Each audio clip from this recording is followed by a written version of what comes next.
Family movie collaboration. Family movie collaboration. Family movie collaboration. Current and nostalgic, but not too nostalgic. He's the world's most famous YouTube critic. Family movie He really rocks.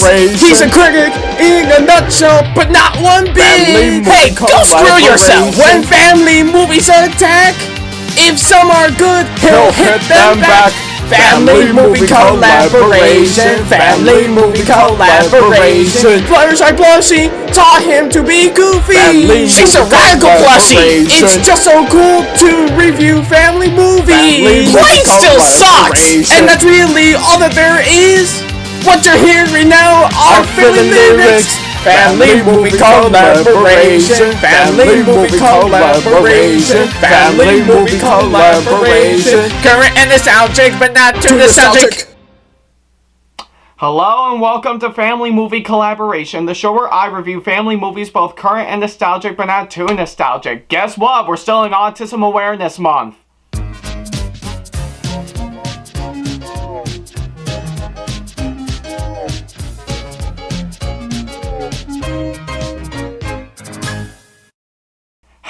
Alrighty then, I do indeed apologize if I'm not in the best mood and anything, but I gotta say, this one is a bad one. I'm not kidding here. The movie I'm gonna be looking at today is a bad one to get through. And from what I understand, many fans, including myself, have declared it one of the worst movies in the entire franchise of all time. If you don't know what I'm talking about the abomination in all of the Thomas the Tank Engine movies simply known as Misty Allen Rescue.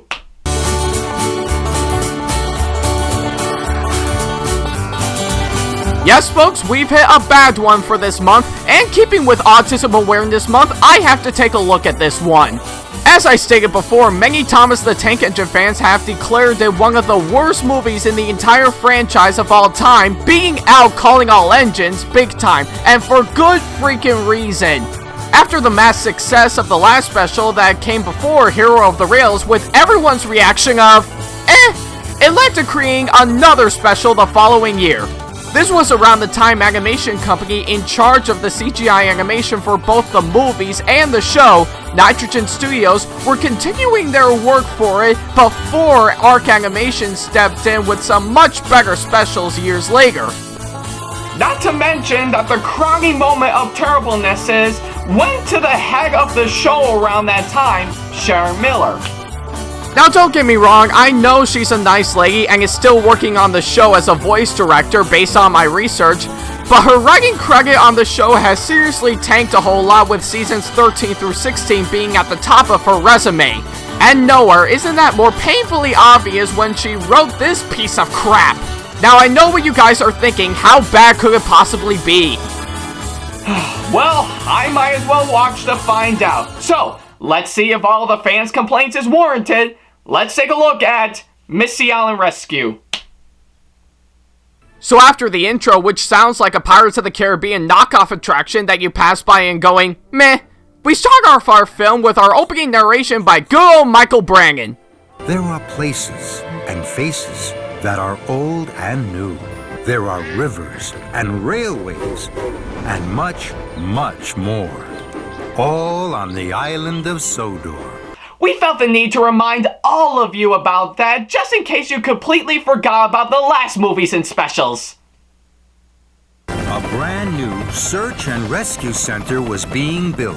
So it is revealed that Sir Topham Hatt is building a search and rescue center called, well, the Search and Rescue Center, as described by Sir Topham Hatt himself. That's why Sodor needs a search and rescue center. A proper place and a proper space to help people in trouble. Well, of course, because of the countless amount of disasters they had before, like fires, hurricanes, tidal waves big enough to flip a cruise ship over, and even a teenage girl about to fall off a cliff. That will finally get them to build a search and rescue center for any future disasters that will occur. Why didn't they build that earlier, I will never know. It will be a magnificent building. It will be made of the strongest wood of all, Joby wood. Not to mention that we will import some of the finest glass from Finland that is so indestructible, it will protect us from any upcoming attack from ISIS. Yeah, I don't know why I thought of that earlier. Oh, by the way, before anyone can get angry at me in the comments down below, that is one of the new characters in the show, as well as in this movie, a sailboat named Captain. Clever name. I mean, come on, if they can have a diesel engine named Salty, clearly a boat named Captain will work as well. You must hurry to help Percy. There's a lot to do. So it was described by Sir Topham Hatt that tons upon tons of wood called Joby wood are arriving to the island that will help with the construction for the search and rescue center. And in case you're wondering where do they come from in the first place, well, it looks like Hero can give out a simple explanation to this one. It is so strong. No wind can blow it down or storm break it. Well, now wait a minute. In the last special, Hero left Sordor to head back home, but now he's still on Sordor? What the hell? You know, Sharon, for someone who wanted to bring continuity into this show before Andrew Brenner did, you're doing a lousy job at that. Also, why did Hero want to come back to Sordor in the first place? In fact, can you imagine how an epilogue to the last movie is played out?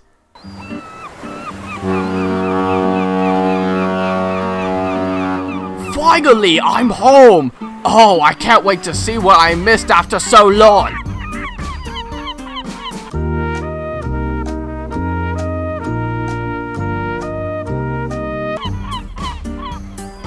Actually, you know what? I think I might like my new life on Sordor even more.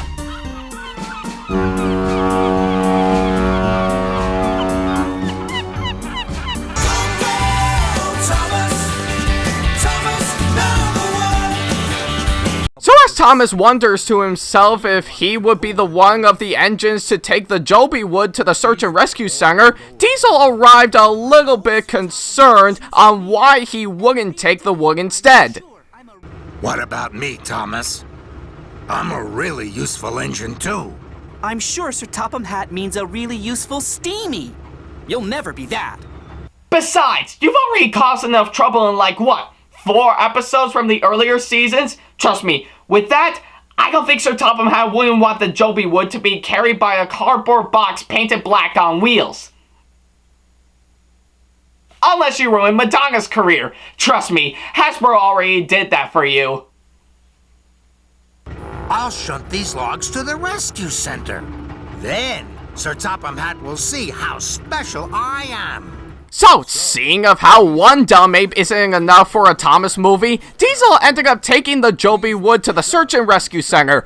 Thomas spotted him doing that and started a chase after Diesel, which I think is, what, trope number 89576 for every Thomas movie cliche?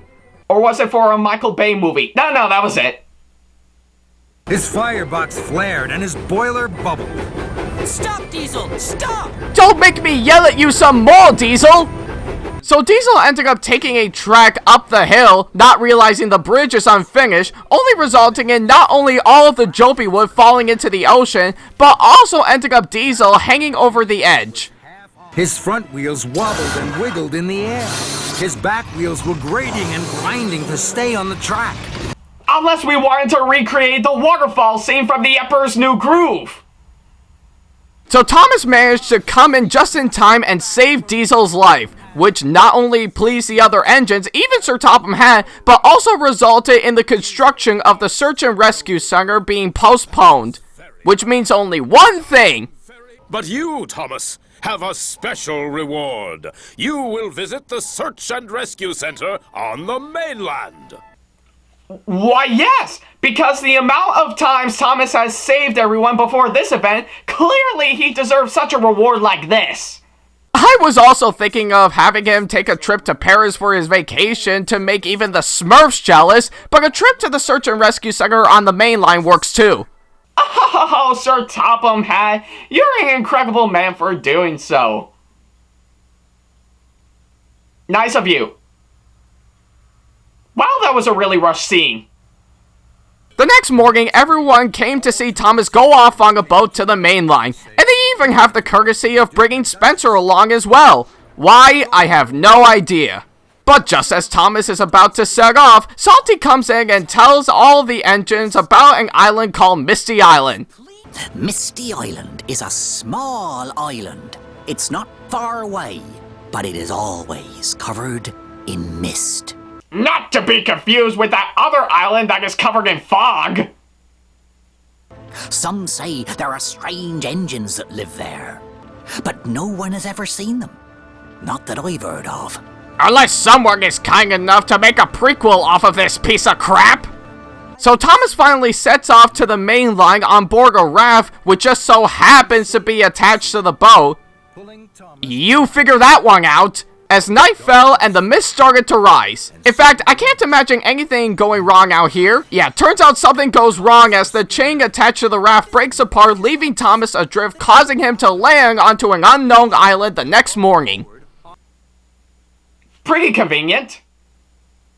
Oh my, this is a strange place. There are no engines. It can't be Sodor. Nor could it be my career. I haven't even gotten a raise in my salary from my agent. But it turns out Thomas started to notice something a bit strange about the island until... Thomas was fender to fender with 3 of the strangest engines he had ever seen. Oh boy, it begins. Cinders and ashes. Who are you? Yep, if you guys couldn't tell, we are finally introduced to 3 new characters in this movie. Those being... I'm Bash. I'm Dash. And I'm Ferdinand. Yeah, we'll just go for that. They are also known as the logging locos. I don't know why they are called that, but we'll just assume they might have something related to trees. To describe their character personalities in this movie, remember of how people were irritated by Jar Jar Binks in Star Wars Episode 1? Imagine it more like that. What's that? What could be so gosh darn irritating about them? Well, why don't I show you this clip to give my description on not only those 3, but also one of the main problems with this movie. I make good decisions. That's what you were told. You will not be fearful. You'll be brave and bold. Not getting it? Well, how about this? 1 biff, 1 bash, and there's never a crash. No? How about this one? Shake, shake, make me quake. Make me quake until I shake. Yeah, have you figured it out yet? That's right, the biggest thing wrong with not just the logging locos, but also the entirety of the movie is that most, if not all of the dialogue, are nothing but rhymes. I am dead freaking serious. And I don't mean like every couple of minutes, I mean like 95% of dialogue in this movie is nothing but rhymes. And it gets really annoying every time you hear it, especially from those 3. We have the logs. And you haven't. So, what are you going to do? Do about it. God, I feel like I'm watching one of those bad Dr. Seuss movies every time I listen to those 3 rhyming. The logging locos laughed all day. We're really useful. They were happy to say, Dirty hoe. My name's Kevin. Just give me a call. Whatever you need, I'll take care of it all. Kids today, so desensitized by movies and television. Again, I don't blame Sharon Miller for this, seeing of how she is a nice lady and turned out much better work on the show years later, but I'm sorry, the way they are trying to execute these cliches are just not appealing to the eye, especially when it comes to pieces of crap like this one. God, I need a break. Here's something that will guarantee you a full recovery from terrible writing in a movie that is filled with terrible rhyming mixed in with a 3 strikes you're out formula. Commercials! Family movie collaboration will return after these messages.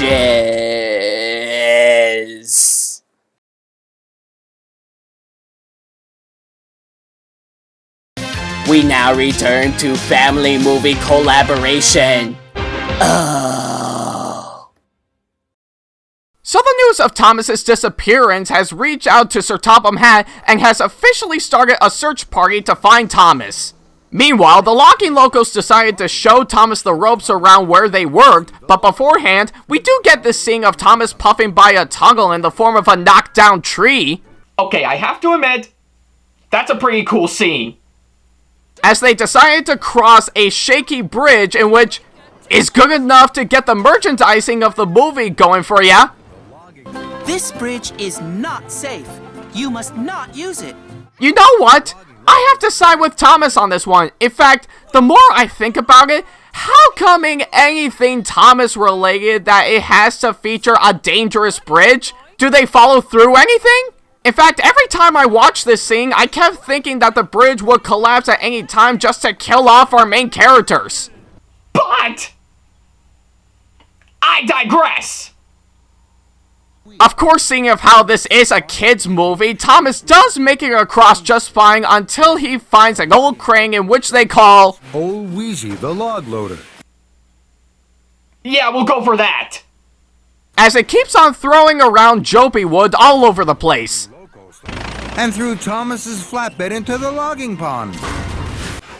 The logging locos cackled and crackled with laughter.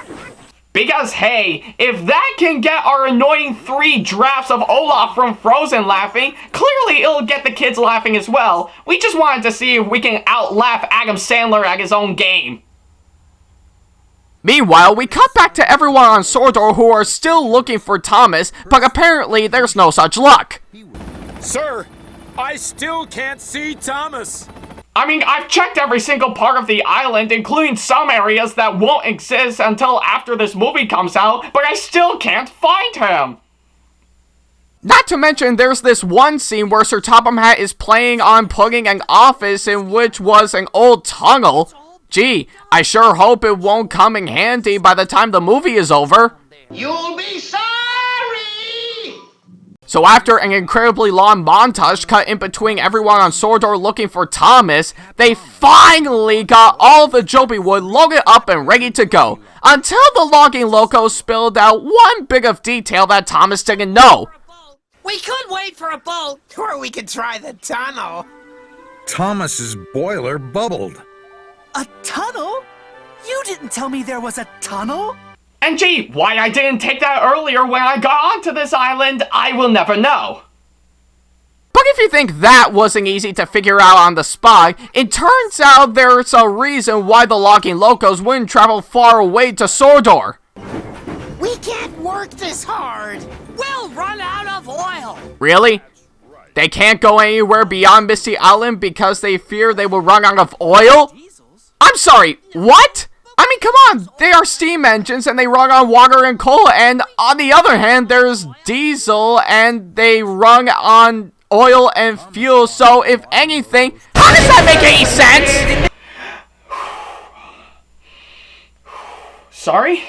Sorry. I'm overreacting again. Okay.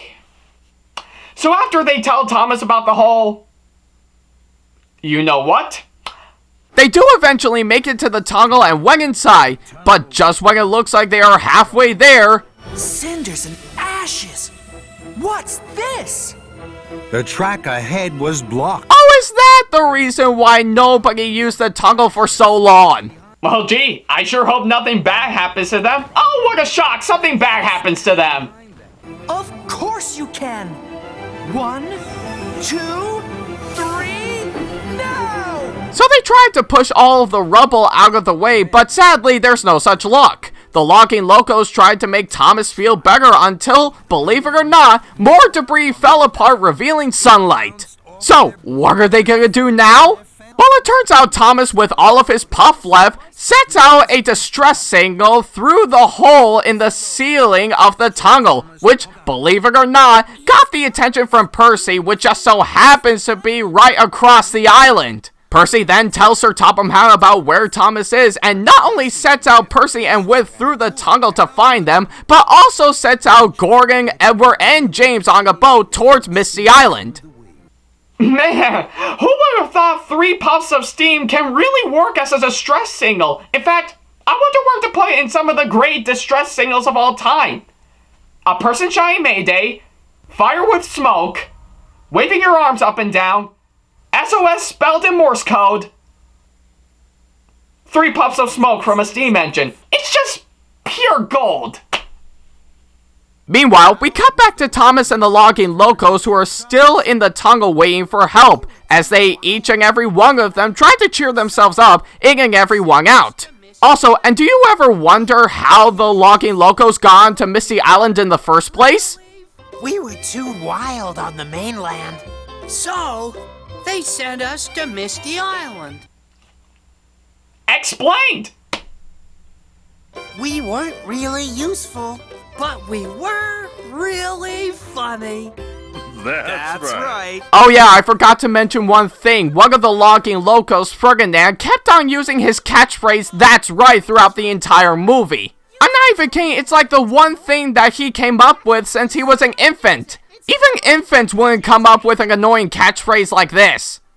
In fact, the more I think about it, let's see how many times Ferdinand kept on using his catchphrase throughout the entire movie. That was 1. That's right. That's right. That's right. That's right. That's right. That's right. That's right. That's right. That's right. That's right. That's right. That's right. That's right. That's right. That's right. 16 times, people. Ferdinand kept on using his catchphrase 16 times, and it never got anybody laughing. In fact, I know I never should get this out to you guys, but I felt the need that I have to. Repetition is not comedy. I mean, I know it's okay to bring in comedy in a kid's film, but I'm sorry, if you're going to do it right. I'm just saying, I think it would have been much better than trying to become the next Eddie Murphy. Though to be truthfully fair, I think Meowth did it much better. Meowth, that's right. Well freaking said. But Percy and Whiff managed to arrive just in time, and the two of them managed to burst through the blockage, not only setting them free, but also managed to get them and the Joby Wood to Sodor. Welcome to Sodor. This will be your new stomping ground until we have the courtesy to block the tunnel again and completely forget about you guys several seasons later. But while that's going on, Gordon, Edward, James, and Sir Topham Hatt managed to arrive on Misty Island to look for Thomas, just as Thomas managed to catch a boat back to the island to look for them. And not to mention the logging locos got repaired at the Sodor Steamworks by a quick cameo by both Victor and Kevin. Yeah, I don't know why they added that in. Sharon Miller must be running out of ideas for this movie. So Thomas blew his whistle to get their attention, and what a surprise, it somehow works and successfully found them. Not to mention Sir Topham had lost his hat again. Sir, your hat! Don't worry. I can find another hat. But I'll never find another Thomas. In fact, I was going to have the substitute for you, but I guess it's rather pointless now, seeing how I found you. Might as well save that for the next movie. Thus, with all of the Joby Wood gathered up from Misty Island, the Search and Rescue Center is finally completed and officially open. And not to mention the tunnel is fully restored. Welcome to our new friends, and thank you for your help. I'm just saying that just to establish of how not annoying you are. Until we could completely forget about you guys several seasons later. But wait, just when you think it's safe to turn off your TV set, they have a Marvel-style end credit sequence to tease the next special. You'll be laughing on the other side of your boilers soon, silly steamers.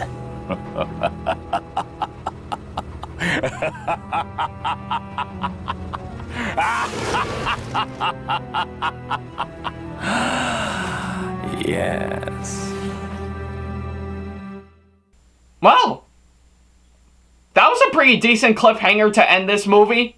Though to be fair, if you really wanted to go all the way, you'll have Samuel L. Jackson in an eye patch go up to Andrew Breger and say, "I'm here to talk about a proposition."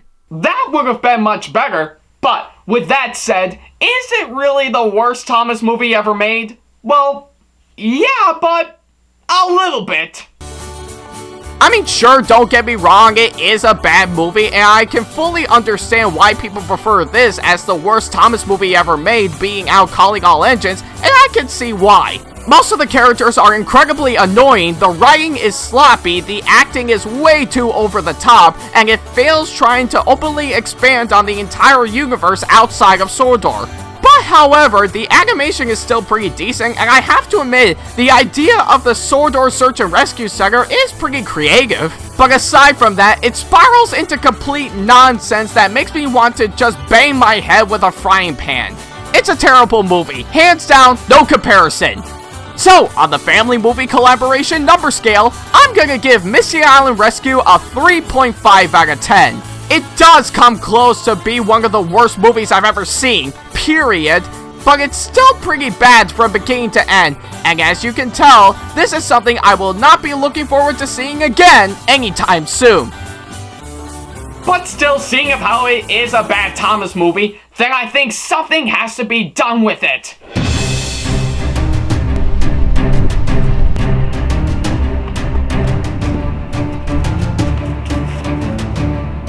Do it, Rob!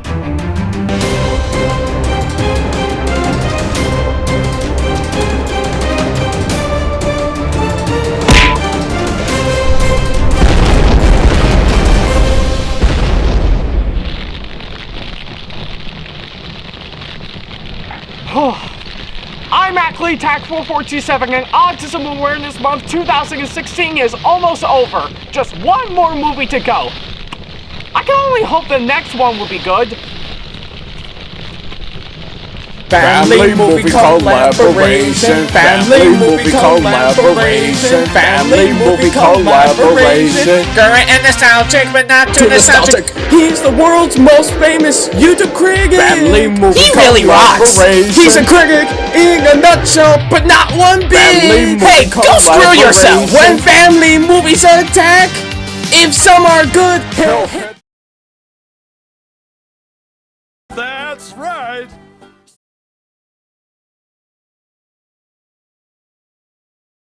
Hey guys, this is Ackley TAC 4427 here. Thank you for watching this latest episode of Family Movie Collaboration. There was a lot of time and effort being put into this episode, and we're glad how it turned out. Thanks for watching, and thanks for making this possible. So, if you want to see the previous Family Movie Collaboration review on King of the Railway, click the video on the left. Wait, that's not fair. Nobody said we were starting. I thought we were gonna go by the time the director says action! If you want to see an episode of Thomas's Adventures with Sam the Thomas Fan Wong and Ackley TAC 4427, click the video in the middle that'll take you to the 38th episode, Thomas and the Rumors. Don't worry, he's just counting sheep, said Percy. Percy, you're an idiot. And if you want to see a video on my main channel, click the video on the right that'll take you to the 4th episode of WTPU, aka, What the Pickup? Yeah, I finally got those open up through a fast forward editing and stuff, and yeah, as you can tell, I think I've really opened up the box. The box is real good, but Speaking of that, if you want to see our own content that me and Sam create, then feel free to click on one of the 2 icons that'll take you to our main channels. If you have any constructive criticisms or any advice on how we can improve our videos in the near future, or want to leave requests for what the next family movie collaboration review will be, then feel free to leave them in the comment box below. If you want to see more videos on this channel coming up in the near future, then feel free to click on that subscribe button. Thank you for watching, and I hope to see you for my next review. Until then, take care.